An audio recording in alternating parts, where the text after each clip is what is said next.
Emancipation, we will begin the preparation and build the infrastructure to celebrate a national cultural festival in Hope Tongue for emancipation.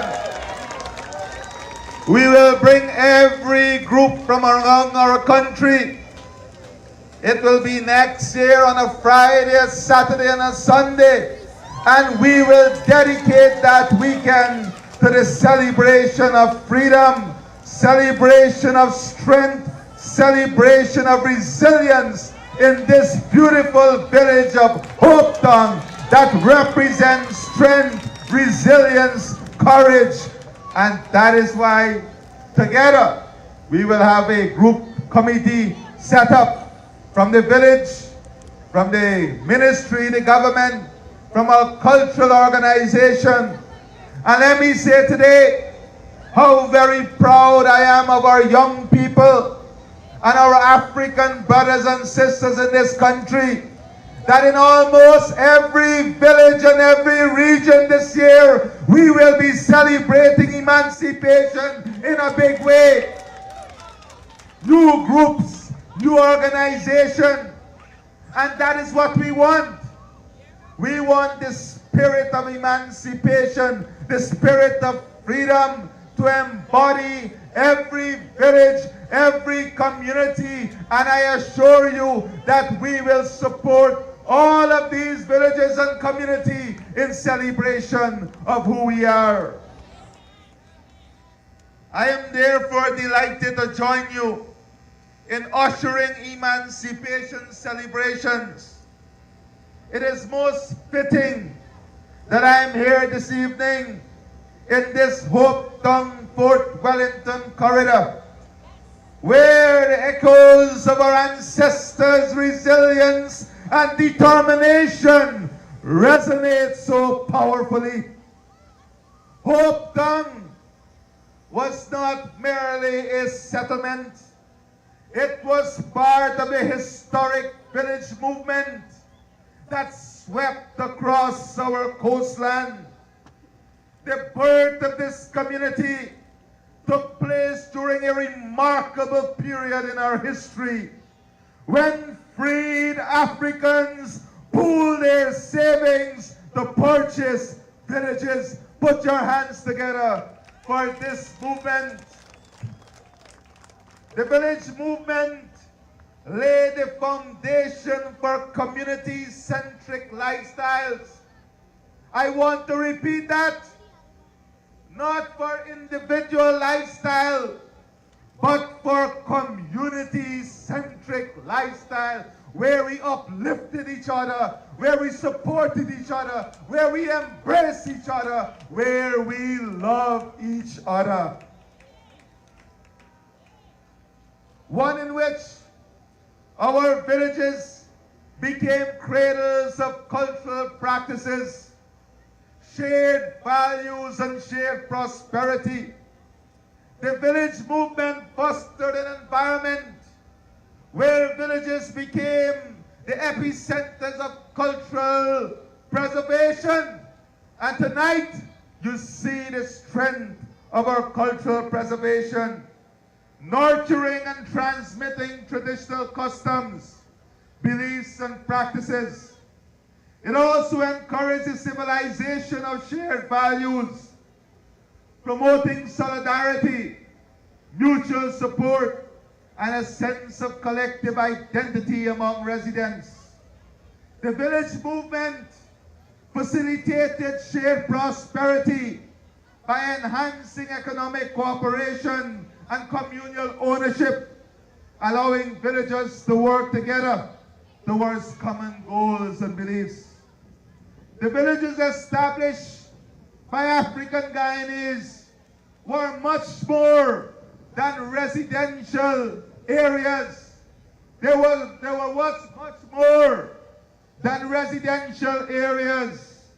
They were vibrant, multifunctional spaces that served as a heart of economic, social, and cultural life. And that is the theme through which we must build this celebration in Hope Town next year. The heart of economic, social, and cultural life. Within and behind these villages, residents cultivated the land, engaging in farming that provided sustenance and sense of livelihood, thus fostering economic self-sufficiency. These villages were also centers of spiritual life, where people gathered to practice their religion, thereby maintaining their cultural and moral values. Village life played a crucial role in education, imparting knowledge and skills to the young people.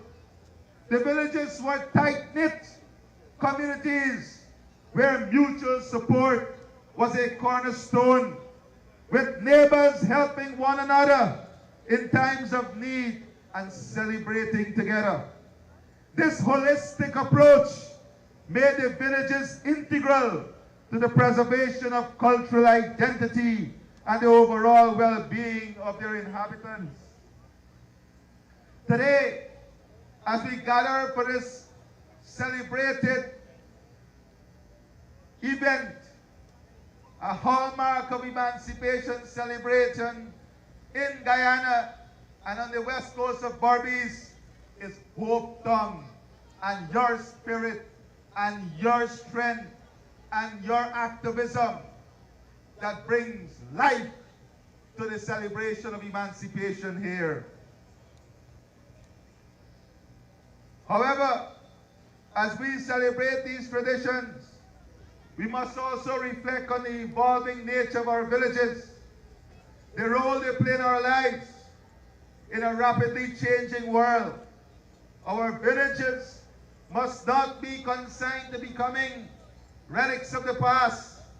They must be infused with the necessary energy and spirit to become dynamic entities that must adapt to the new challenges and overcome those challenges. I want to assure you that I will work relentlessly with every village, to ensure we overcome every challenge, to ensure we build a country and we build societies and villages in which prosperity will be the friend of every home, in which every child must aspire to be the best they can be. Every child must have access to the best possible education, and every citizen must have access to the best possible health care. This is what our ancestors would want. They would want nothing less. They would want to know that those who they have left are enjoying a quality of life and are benefiting from a quality of life in which their sacrifices, their pains and their sorrows will be able to celebrate, and their spirits will be able to celebrate wherever they are. My friends, I want to ask all of us in this country tonight to do one simple thing. We have fairs in different communities, in different culture, in different religion. Sometimes we have fears of each other. We have fears that are deep-seated. But the only way we can overcome those fears, the only way we can rise above these fears is with love, trust, hard work, patience, belief, and an abiding spirit in being the best who we can be. We can't overcome such fear with mistrust, hate, and division. That would only drive more fear in our society. As we celebrate this year, let our conscience guide us to a position nationally where our fear will and must be overcome with love, trust, hard work, patience, and belief.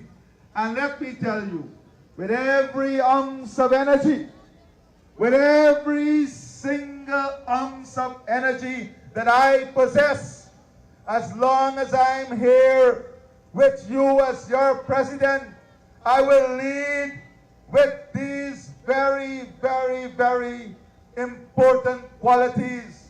As together we overcome the fears, I will love each of you.